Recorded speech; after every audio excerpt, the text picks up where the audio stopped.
Fala Vascaíno, fala Vascaína, tudo bem?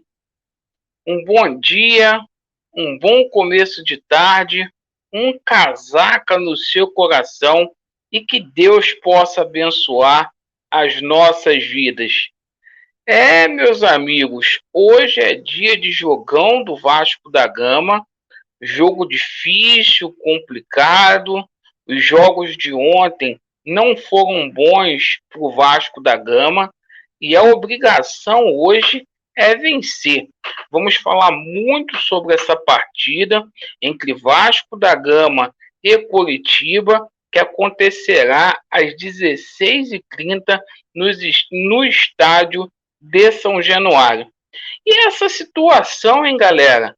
O Pássaro botou R$ 80 mil do bolso dele para poder contratar o Sarrafiore, jogador que vai ficar 8 meses parado.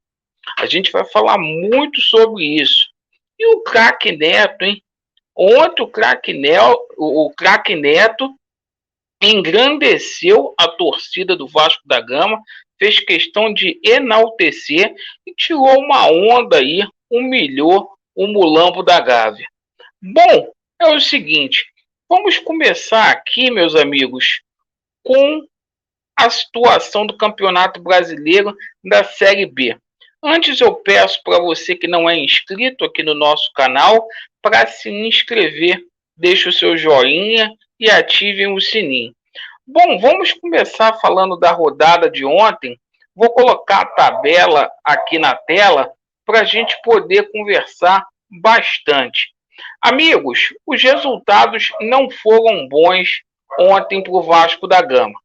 Conforme vocês estão vendo aí, o CRB empatou com a equipe do Guarani 2-2. Esse jogo o Guarani estava vencendo por 2-0 e acabou que o CRB conseguiu um empate aí. As duas equipes pontuaram. Mas também as outras duas equipes perderam pontos, tanto o CRB quanto a equipe do Guarani. Mas o que pegou ontem foi esse placar envolvendo Goiás 2, CSA 0. Isso aí fez com que o Vasco se afastasse mais ainda do G4.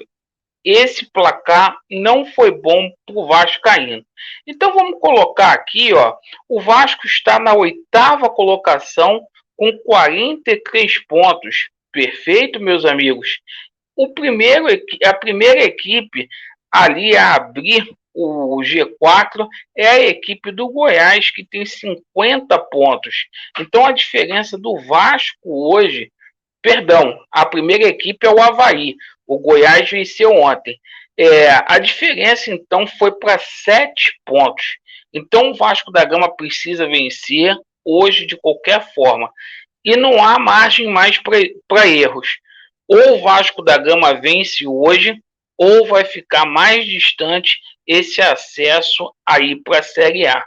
Bom, meus amigos, o Vasco vai ter o desfalque aí do Andrei, conforme eu disse ontem para vocês. O nosso treinador Fernando Diniz optou realmente em colocar o Zeca na lateral direita. Então o time do Vasco da Gama vai ficar Vanderlei, Zeca na direita, na esquerda Riquelme, Graça e Castan, Bruno Gomes, Marquinhos Gabriel, confirmado como titular, e Nenê, Morato, Cano e Peck.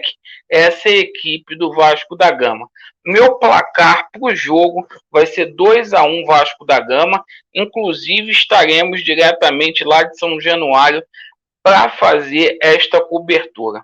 Mas uma notícia que pegou a gente de surpresa foi essa situação que saiu hoje pela parte da manhã, onde o Pássaro teria pago do próprio bolso dele R$ 80 mil para manter o Sarrafiore no Vasco da Gama. Tá aqui, ó. Pássaro pagou do próprio bolso dívida de 80 mil do Vasco para que o Inter reemprestasse Sarrafiore. É o seguinte, a matéria está aqui, ó. Para fechar o acordo, o Inter cobrou uma dívida referente aos salários do meia. Ora, não estava tudo em dia? Os jornalistas não disseram na última semana que tudo pingou, que estava tudo bem no Vasco da Gama? Parece que o salário do Sarrafiore, que não estava tudo certo, não. Inclusive, o Pássaro teve que tirar aí do próprio bolso dele 80 mil reais. E o Vasco virou um balcão de negócios.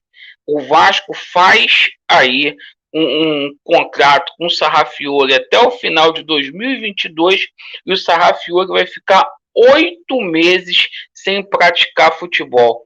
Uma vergonha danada, na minha opinião. Uma grande vergonha. E assim, hoje o Vasco tem mais um credor, segundo essa matéria.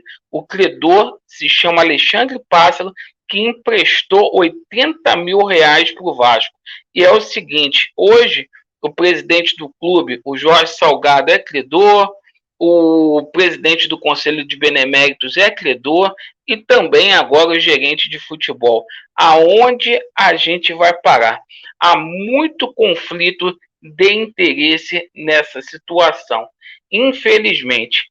E pelo menos, né, tem coisas boas para a gente poder falar.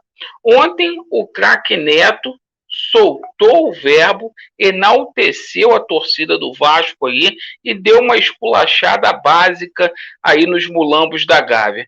Vamos ouvir o que o Neto falou. Você já arrebentou com o Botafogo, Fluminense e Vasco. Pô, tem coisa que é melhor não falar.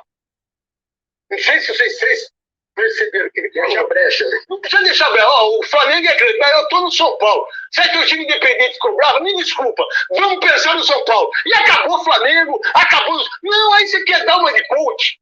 Você quer dar uma de não sei o quê, aí você entorta ainda mais o caneco. Você já arrebentou com o Santos.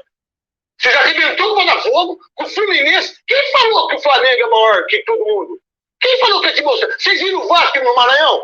Você tem um time mais engajado que o Vasco, que já caiu 3 vezes ou 4? 4 vezes. Você tem um time que é mais engajado, a torcida mais engajada que o Vasco. Qualquer coisa que o Vasco fizer é mais do que o Flamengo. É mais do que o Corinthians.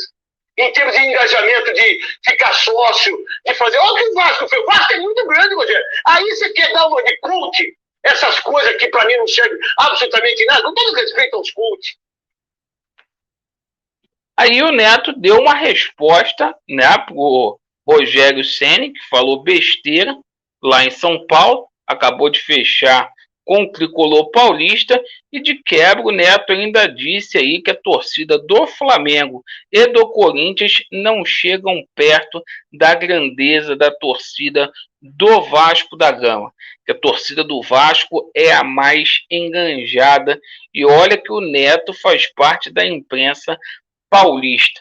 E é o que a gente fala aqui, né? Essa imprensa daqui do Rio de Janeiro e outras aí, outros setoristas aí que até cobrem o Vasco, não defendem o Vasco. Então fica de exemplo aí o que o Neto falou para todos, para que todos entendam que isso aqui é Vasco da Gama e o Vasco é sim.